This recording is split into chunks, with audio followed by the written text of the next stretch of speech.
लकड़हारे ने चुड़ैल से कैसे जान बचाई। एक बहुत ही सुंदर गांव था। उस गांव में एक दादी माँ रहा करती थी जिसकी उम्र तकरीबन 80 वर्ष की थी।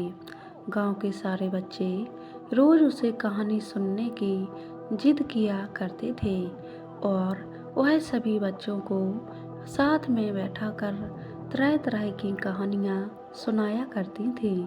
एक बार की बात है, एक लड़का दादी माँ से जिद करने लगता है कि मुझे आज डरावनी चुड़ैल की कहानियाँ सुननी है। लेकिन दादी माँ उन बच्चों को तो भूत की कहानी नहीं सुनाना चाहती थी। उन्हें लगता है कहीं बच्चों के मन में डर ना भर जाए। लेकिन सभी बच्चे दादी माँ से जिद करने लगते हैं। तभी दादी माँ कहानी सुनाना शुरू करती हैं। एक जंगल में एक पहाड़ी थी। वहाँ एक डरावनी चुड़ैल रहा करती थी। उस पहाड़ी में एक छोटा सा खंडहर था।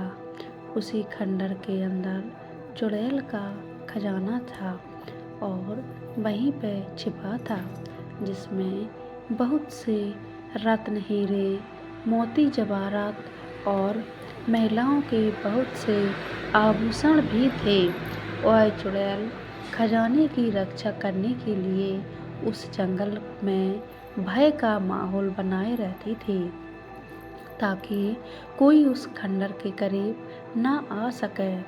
लेकिन एक दिन एक लकड़हारा लकड़ी काटने के लिए उस जंगल में प्रवेश कर गया और जलाऊ लकड़ी की तलाश में जंगल के मध्य भाग तक पहुंच गया, जहां उस चुड़ैल का खंडहर बना था।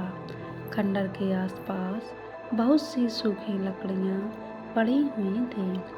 उसने सोचा कि इससे उत्तम जलाऊ लकड़ी तो कोई और हो ही नहीं सकती, जो पूरी तरह से सूखी हुई थी। वह लकड़हारा खंडहर की सीढ़ियों से लकड़ियाँ इकट्ठा करता हुआ आगे बढ़ता गया। जैसे ही वह द्वार तक पहुंचा, वहां एक बहुत ही विशाल दरवाजा था जो पूरी तरह लकड़ी का बना हुआ था। लकड़हारे ने आज से पहले इतनी खूबसूरत कारीगरी कभी नहीं देखी थी। जैसे ही उसने उस दरवाजे को स्पर्श किया है, उसे अजीब सा एहसास हुआ। उसे ऐसा लगा मानो कोई उसे अंदर से बुला रहा हो। मदहोशी की हालत में लकड़हारा अंदर प्रवेश कर गया। खंडहर के अंदर जाते ही उसकी आंखें चकाचौंध हो गईं। बड़े बड़े मिट्टी के बर्तनों में अशर्फियाँ, सिक्के और हीरे जवाहरातों का भंडार था। लकड़हारे ने आज से पहले इतनी दौलत कभी नहीं देखी थी।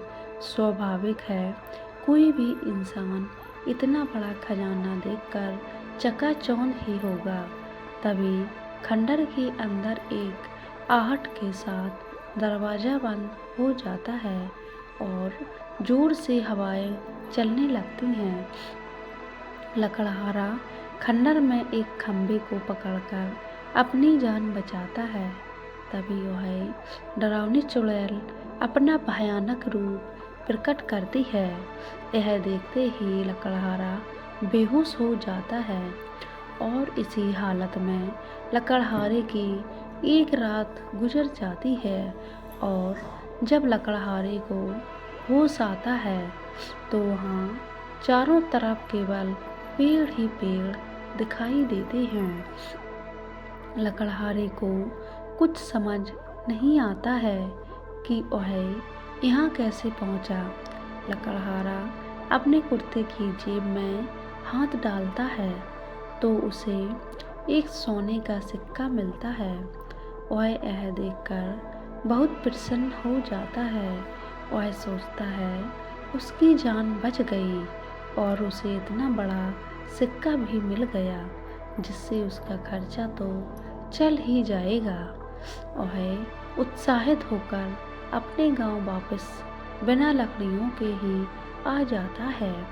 घर में आकर सभी को यह बात बताता है, लेकिन उसके घर वाले कोई भी प्रतिक्रिया नहीं देते। उसे लगता है मैं इतनी जोर जोर से सबको अपनी बातें बता रहा हूँ, लेकिन कोई मेरी बातें सुन क्यों नहीं पा रहा है। तभी वह पास में ही पड़े पानी के बर्तन में मुँह धोने के लिए हाथ डालता है, लेकिन वह पानी की एक बूंद को भी स्पर्श नहीं कर सकता। उसे कुछ समझ नहीं आता कि वह अदृश्य कैसे हो गया है या उसकी मृत्यु हो चुकी है। और तभी दादी माँ सभी बच्चों को नींद से जगाती हैं। दरअसल कहानी सुनते सुनते सभी बच्चों को नींद आ चुकी थी, और जैसे ही सभी बच्चों की आँख खुलती है तो सभी बच्चों के हाथ में एक एक सोने के सिक्के होते हैं, और वह बच्चा जिसने दादी माँ से कहानी सुनने की जिद की थी वह गायब हो चुका होता है। दादी माँ चारों तरफ उसकी तलाश करती हैं, लेकिन वह कहीं नहीं दिखाई देता। सभी बच्चे सोचते हैं आखिर वो गया कहाँ। वह बच्चा रहस्यमय लड़का बनकर रह जाता है। दोस्तों, हमारे चैनल को सब्सक्राइब करें, वीडियो को लाइक एंड शेयर करें, अपनी राय कमेंट बॉक्स में ज़रूर दें। पूरा वीडियो देखने के लिए धन्यवाद।